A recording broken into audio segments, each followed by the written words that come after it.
Hello students, ইয়াৰ আগৰ ভিডিঅ'টোলৈকে তোমালোকে কি শিকিলা? স্বপোষীয় পৰিপুষ্টিৰ বিষয়ে শিকিলা। আজি আমি ডিসকাস কৰিম পৰপোষীয় পৰিপুষ্টিৰ ক্ষেত্ৰত কেনেকৈ হয়। আমি পৰপোষীয় পৰিপুষ্টিৰ ক্ষেত্ৰত প্ৰথমতে আমি এমিবাৰ পৰিপুষ্টি চাই লওঁ। তোমালোকৰ কিতাপত এমিবাৰ পৰিপুষ্টি অৰ্থাৎ এককোষী জীৱৰ ক্ষেত্ৰত পৰিপুষ্টি কেনেকৈ সংঘটিত হয় সেইটো কথা আছে। গতিকে আজি আমি চাওঁ এমিবাৰ পৰিপুষ্টি। এতিয়া যেতিয়া আমি পৰপোষিত পুষ্টিৰ কথা পঢ়িম তে তোমালোকে এটা কথা মনত ৰাখিবা যে আমি চাৰিটা বস্তুৰ কথা পঢ়িবই লাগিব। সেই চাৰিটা বস্তু হৈছে প্ৰথমতে আমি চাব লাগিব পৰিপুষ্টিৰ কথা যেহেতু কৈছো খাদ্য বস্তুৰ লগত জড়িত। পৰিপুষ্টিৰ ক্ষেত্ৰত কি হয় খাদ্য বস্তু সংগ্ৰহৰ পৰা আৰম্ভ কৰি সেই খাদ্য বস্তুখিনি শোষণ কৰা, তাৰ পাচন ঘটা, তাৰ পাছত তাৰ শোষণ কৰা, তাৰ পাছত সেই পৰিপাক ঘটালৈকে গোটেই কথাখিনি সোমাই আছে। সৰলীকৰণ কৰি তাৰ শোষণ, তাৰ পৰিপাক এই গোটেই কথাখিনি সোমাই আছে। গতিকে আমি চাৰিটা ষ্টেপত, চাৰিটা স্তৰত আমি ভাগ কৰি ল'ব লাগিব। প্ৰথমতে তাৰ কি থাকিব খাদ্য সংগ্ৰহ। প্ৰত্যেকটো জীৱৰ ক্ষেত্ৰতে খাদ্য সংগ্ৰহ কথাটো আমাৰ উল্লেখ কৰিবই লাগিব। গতিকে আমি যেতিয়া এককোষী জীৱৰ কথা পঢ়িম তেতিয়াও আমি খাদ্য সংগ্ৰহৰ কথা ক'ম। তাৰ পাছত আহিলে পাচনৰ কথা পঢ়িম। তাৰ পাছত আমি চাব লাগিব শোষণ আৰু তাৰ পাছত পৰিপাক। তোমালোকে এই প্ৰত্যেকটো ৱৰ্ডেই হয়তো অলপ অলপকৈ জানা। এতিয়া আমি ভালকৈ চাম যে এমিবাৰ ক্ষেত্ৰতটো এইকেইটা প্ৰসেস কেনেকৈ হয়। প্ৰথমতে চোৱা খাদ্য সংগ্ৰহ। খাদ্য সংগ্ৰহত কি কৈছে কোষাবৰণৰ দ্বাৰা সৃষ্ট আঙুলি সদৃশ কুটপদৰ সহায়ত। অৰ্থাৎ এমিবা এটা কি জীৱ এককোষী জীৱ। তাৰ মাত্ৰ এটা কোষে আছে। গতিকে এমিবাৰ যিহেতু এটা কোষ আছে গতিকে তাৰ যিমান যাৱতীয় কাৰ্য আছে, যিখিনি কাৰ্য সমাপন কৰিব লাগে খাদ্য গ্ৰহণ কৰা বা অন্যান্য যিকোনো কাৰ্য সম্পন্ন কৰিবলৈ তাৰ মাত্ৰ এটা কোষে ৰেসপন্সিবল হয়। তাৰ বাহিৰে তাৰটো আৰু বেলেগ অপচন নাই। গতিকে সেই একেটা কোষেৰে কি কৰিব লাগিব সকলো ধৰণৰ কামখিনি সমাপন কৰিব লাগিব। এটা কেনেকৈ কৰে এমিবাটো তোমালোকে আকৃতিটো জানা। মই ইয়াত দেখাই দিছো চোৱা এনেকুৱা ধৰণৰ এটা ৰেন্ডম এটা আকাৰ বুলি ক'ব পাৰা। আমি এমিবাৰ আকৃতি কোনো নিৰ্দিষ্ট আকৃতি আছে বুলি আমি নকওঁ, কিন্তু এনেকুৱা ধৰণৰ এটা আকৃতি তোমালোকে ধৰিব পাৰা। যেতিয়া খাদ্য সংগ্ৰহ কৰিব লগা হয় এমিবাৰ তেতিয়া ই কি কৰে তাৰ যিখন কোষাবৰণ আছে, অৰ্থাৎ তোমালোকে কোষাবৰণৰ বিষয়ে জানা। কোষাবৰণ কি হয় আমাৰ কোষৰ যিটো আৱৰণ থাকে বাহিৰৰ সেইটোকে আমি কি বুলি কওঁ কোষাবৰণ বুলি কওঁ। এই কোষাবৰণৰ দ্বাৰা কি কৰে এটা এইখিনি হৈছে কোষাবৰণ যিটো মই ব্লেক কালাৰ লাইন দিছো। ডায়াগ্ৰামটো যিটো ড্ৰ কৰিছো সেইটোৱে হৈছে আচলতে কোষাবৰণ। ই কি কৰে এই কোষাবৰণখনক আঙুলি সদৃশ এটা কুটপদৰ সৃষ্টি কৰে। কেনেকুৱা হয় আচলতে যদি এটা ক্ৰিকেট বল তোমাৰ ফালে মাৰি পঠিয়াই তেতিয়া তুমি কেনেকৈ কেটচ ধৰা। কেটচ ধৰিবলৈ হলে আমি হাত দুখন এনেদৰে আগবঢ়াই দিওঁ। হাত দুখন যে আমি আগবঢ়াই দিলো এইটো যে পজিশন ললো তেতিয়া আমাৰ বলটো ভিতৰত সোমাই যায়। ঠিক তেনেকৈ এমিবায়ো আঙুলি সদৃশ আঙুলিৰ নিচিনা কিছুমান কুটপদ সৃষ্টি কৰে। কুটপদ মানে হৈছে আচলতে সিউডোপডিয়া। তোমালোকে যদি চোৱা ৱৰ্ডটো সিউডোপডিয়া মানে ফলছ ফিট বুলি যিটো কোৱা হয়, মানে সঁচা সঁচিকৈ তাৰটো কোনো আঙুলি নাই বা আমাৰ হাতখনৰ নিচিনা নহয়, কিন্তু সি সেই সময়খিনিৰ কাৰণে মাত্ৰ খাদ্য সংগ্ৰহ কৰিবৰ কাৰণে সি কি কৰে এটা আঙুলি সদৃশ কিছুমান কুটপদৰ সৃষ্টি কৰে। আৰু যেতিয়া খাদ্য সংগ্ৰহ হৈ যায় আৰু কামখিনি সম্পূৰ্ণ হোৱাৰ পাছত সেই কুটপদখিনি আকাৰ সলনি হৈ যায়। গতিকে জাষ্ট তাৰ কি হয় সেই কোষটোৰ আকাৰহে সলনি হয়। সেইকাৰণে আমি কি বুলি কৈছো কুটপদ বুলি কৈছো, যিটোক ইংলিছত সিউডোপডিয়া বুলি কোৱা হয়, মানে ফলছ ফিট। আৰু কেনেকুৱা হৈ যায় তাৰ আকাৰটো আগতে এনেকুৱা আছিল, তাৰ পাছত এনেকুৱা ধৰণৰ এটা আকৃতিৰ সৃষ্টি কৰে যাতে খাদ্য বস্তু ইয়াৰ ভিতৰলৈ সোমাই যাব পাৰে। আৰু এবাৰ যেতিয়া খাদ্য বস্তু সোমাই যায় ইয়াক কি বুলি কৈছে খাদ্য ঋত্তিকাৰ সৃষ্টি হোৱা বুলি কৈছে। ঋত্তিকা মানে হৈছে ভেকুল, ভেকুৱাম মানে খালী অংশ। খালী অংশ এটাৰ সৃষ্টি হয় আৰু সেই খালী অংশতে কি হয় খাদ্য বস্তু সোমায়। সেইকাৰণে ইয়াক কি বুলি কৈছে খাদ্য ঋত্তিকা বুলি কোৱা হৈছে। অৰ্থাৎ খাদ্য সংগ্ৰহ এনেধৰণে সংঘটিত হয়। এতিয়া কি হ'ব লাগিব এই যিখিনি খাদ্য বস্তু সংগ্ৰহ কৰিলে তাৰ পাচন ঘটিব লাগিব। অৰ্থাৎ এই খাদ্য বস্তুখিনি আমি কি কৰিব লাগিব সৰলীকৰণ কৰিব লাগিব। আৰু সৰলীকৰণ কৰিবৰ কাৰণে কিহে সহায় কৰে সৰলীকৰণ আচলতে এই খাদ্য ঋত্তিকাৰ ভিতৰতে সংঘটিত হয়।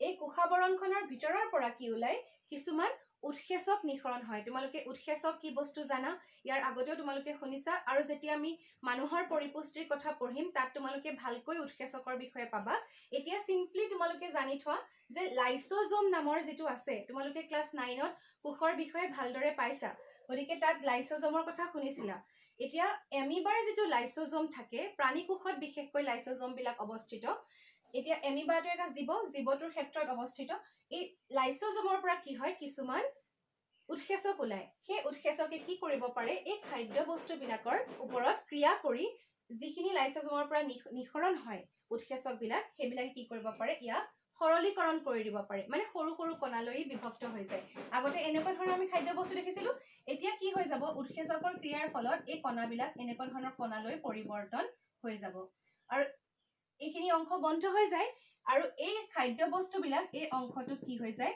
সৰলীকৰণ হৈ যায় মানে আমাৰ কি হ'ল আসলতে পাচন ঘটিল তাৰ পাছত আহিলে যে শোষণ কেনেকৈ হ'ব এটা খাদ্য বস্তুৰ কেৱল এইখিনি অংশতে যদি পাচন ঘটি থাকে যেটো কোষ আছে কোষটোৱে আসলতে খাদ্য বস্তু কিয় গ্ৰহণ কৰিছে যাতে সি শক্তি পায় গতিকে কোষটোৰ যেহেতু শক্তিৰ প্ৰয়োজন অকল এইখিনি অংশতে যদি সৰলীকৰণ কৰি খাদ্য বস্তুখিনি থাকি যায় তেতিয়া জানো ই শক্তি পাব ইয়াক শক্তিৰ কাৰণে কি হ'ব লাগিব এই তাৰ দেহটোৰ বিভিন্ন অংশলৈ সেই খাদ্য বস্তুবিলাক যাব লাগিব আৰু কেনেকৈ যায় এই কোষাবৰণখনৰ বাহিৰ ভিতৰৰ পৰা এই কোষ পৰখত কি হৈ যায় সেই খাদ্য বস্তুখিনি বিলীন হৈ যায় অৰ্থাৎ শোষণ হৈ যায় এই কোষ পৰখ যিখিনি আছে ইয়াত জেলি সদৃশ পদাৰ্থ কিছুমান থাকে নহয় এই জেলি সদৃশ পদাৰ্থবিলাকে এই খাদ্য বস্তুখিনি কি কৰি পেলাই বিলীন কৰি পেলাই যেনেকৈ আমাৰ কোষতো খাদ্য বস্তুবিলাক কি হ'ব আহি আমাৰ কোষে কি হ'ব তাৰ শোষণ হয় ঠিক তেনেকৈ এমিবাৰ ক্ষেত্ৰতো কি হ'ব এই যিখন কোষ পৰখ আছে এই কোষ পৰখে এমিবাৰ যিখিনি খাদ্য বস্তু গ্ৰহণ কৰিলে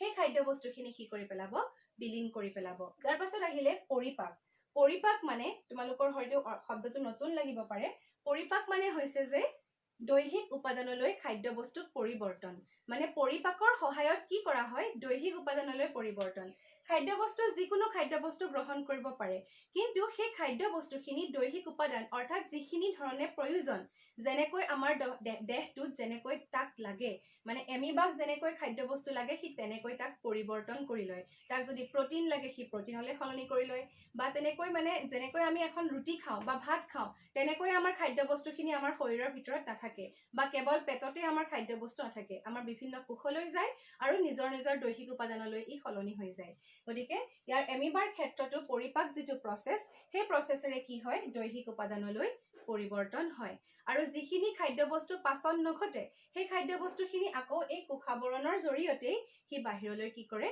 উলিয়াই দিয়ে বিশেষকৈ সেইটো বস্তু আসলতে ৰেচনৰ ক্ষেত্ৰত পৰে কিন্তু বহীকৰণ হোৱাটো একেটা কোষে কৰে কাৰণে তোমালোকে যদি কেৱল এমিবাৰ পৰিপুষ্টিৰ কথা সুধিলেও তোমালোকে সেইটো লাইন মেনশন কৰিব পাৰা আৰু পৰিপাকৰ ক্ষেত্ৰত আমি আৰু এটা কথা ক'ব পাৰো যে প্ৰটোপ্লাজমৰ সৃষ্টি হোৱাটো এটা পৰিপাকৰ উদাহৰণ অৰ্থাৎ প্ৰটোপ্লাজম কোষৰ এটা অংশ সেই অংশটোৰ সৃষ্টি হয় আৰু প্ৰটোপ্লাজম নোহোৱাকে কোষ এটা জীয়াই থাকিব নোৱাৰে গতিকে জীয়াই থাকিবলৈ প্ৰয়োজন হোৱা এটা গুৰুত্বপূৰ্ণ বস্তু এটা কি হয় সৃষ্টি হয় গতিকে এইখিনিয়ে আছিলে এমিবাৰ পৰিপুষ্টি এতিয়া আমি আন এটা এককোষী জীৱ তাৰ নাম হৈছে পেৰামেচিয়ামৰ ক্ষেত্ৰত পৰিপুষ্টিনো কেনেকৈ হয় চাওঁ আহা খাদ্য সংগ্ৰহ তোমালোকে লিখিবই লাগিব প্ৰথমতে খাদ্য সংগ্ৰহৰ কথা থাকিবই যে পৰিপুষ্টিৰ কথা যেহেতু কোৱা হৈছে গতিকে খাদ্য বস্তু সংগ্ৰহ কৰিব লাগিব আমি এমিবাৰ ক্ষেত্ৰত কি পাইছিলো কুটপথ সৃষ্টি কৰে কিন্তু পেৰামেচিয়ামৰ কি থাকে নিৰ্দিষ্ট আকৃতি থাকে তোমালোকে ডায়াগ্ৰামটো চালে দেখিবা যে পেৰামেচিয়ামৰ কি আছে এটা নিৰ্দিষ্ট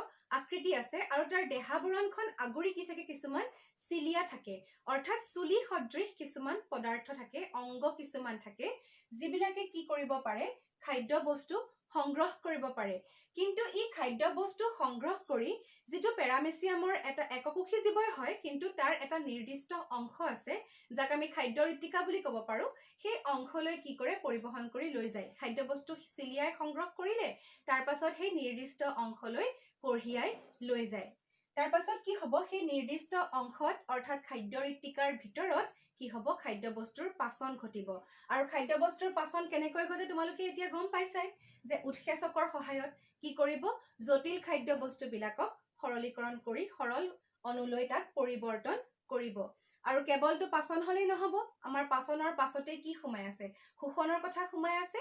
গতিকে আমি তাৰ পাছত কি ক'ব লাগিব, শোষণৰ কথা লিখিব লাগিব যে যিখিনি সৰল খাদ্যবস্তু আছে, পাচনত যিখিনি জটিল খাদ্যবস্তু সৰলীকৰণ কৰিলে এতিয়া আমাৰ হাতত কি আছে, সৰল খাদ্যবস্তুখিনি আছে। সেই নিৰ্দিষ্ট অংশত যিখিনি সৰল খাদ্যবস্তু আছে সেই খাদ্যবস্তুখিনি কি হৈ যায়, গোটেই কোষটোতে বিলীন হৈ যায়। অৰ্থাৎ কোষ পৰশত গোটেইখিনি কি হৈ যায়, বিলীন হৈ যায়। আৰু এই প্ৰচেছটোকে আমি কি বুলি কওঁ, শোষণ বুলি কওঁ। তাৰ পাছত আহিল পৰিপাক। পৰিপাক অৰ্থাৎ তাক দৈহিক উপাদানলৈ পৰিৱৰ্তন কৰিব লাগিব। প্ৰটোপ্লাজমৰ সৃষ্টিটো এটা ক'ব পাৰা তোমালোকে। গতিকে শেষত একেবাৰে পৰিপাকৰ কথা তোমালোকে মেনশ্যন কৰিব লাগিব। অৰ্থাৎ তোমালোকক যদি কুৱেশ্যন সোধে 2 মাৰ্কছৰ কাৰণেই হওক বা 4 মাৰ্কছৰ কাৰণেই হওক, এককোষী জীৱৰ ক্ষেত্ৰত পৰিপুষ্টিৰ কথা সুধিলে যদি 4 মাৰ্কছ আহে তোমালোকে দুইটাই লিখি দিবা, মেনশ্যন কৰি দিবা। আৰু যদি অকল 2 মাৰ্কছৰ কাৰণে আহে তেতিয়াও তোমালোকে এই যদি 4টা পইণ্টত লিখা, ধুনীয়াকৈ তোমালোকৰ মাৰ্কছ কভাৰ কৰিবলৈ সহজ হ'ব। আমি এতিয়ালৈকে কি চালো, এককোষী জীৱৰ ক্ষেত্ৰত পৰপোষিত পুষ্টিৰ কথা পঢ়িলো। আমি বিশেষকৈ মানুহৰ ক্ষেত্ৰত পৰপোষিত পুষ্টিৰ কথা পঢ়িব লাগিব। যথেষ্ট জটিল এইটো। অৰ্থাৎ মানুহৰ ক্ষেত্ৰত যিটো পৰিপুষ্টিৰ প্ৰক্ৰিয়া সেইটো এটা এককোষী জীৱতকৈ যথেষ্ট জটিল হ'ব। কিয়নো মানুহ এটা বহুকোষী জীৱ, তাৰ বিভিন্ন অংগ আছে, পৰিপুষ্টিৰ কাৰণে নিৰ্দিষ্ট তন্ত্ৰ আছে যাক আমি পাচন তন্ত্ৰ বুলি কওঁ। গতিকে এই গোটেইখিনি কথা তাত সোমাই থাকিব আৰু এইখিনি কথা আমি ডিছকাছ কৰিম আমাৰ পিছৰ ভিডিঅ'টোত। তোমালোকে ভিডিঅ'বিলাক চাই থাকিবা আৰু যদি কিবা নুবুজা তোমালোকে কমেণ্ট কৰি জনাবা।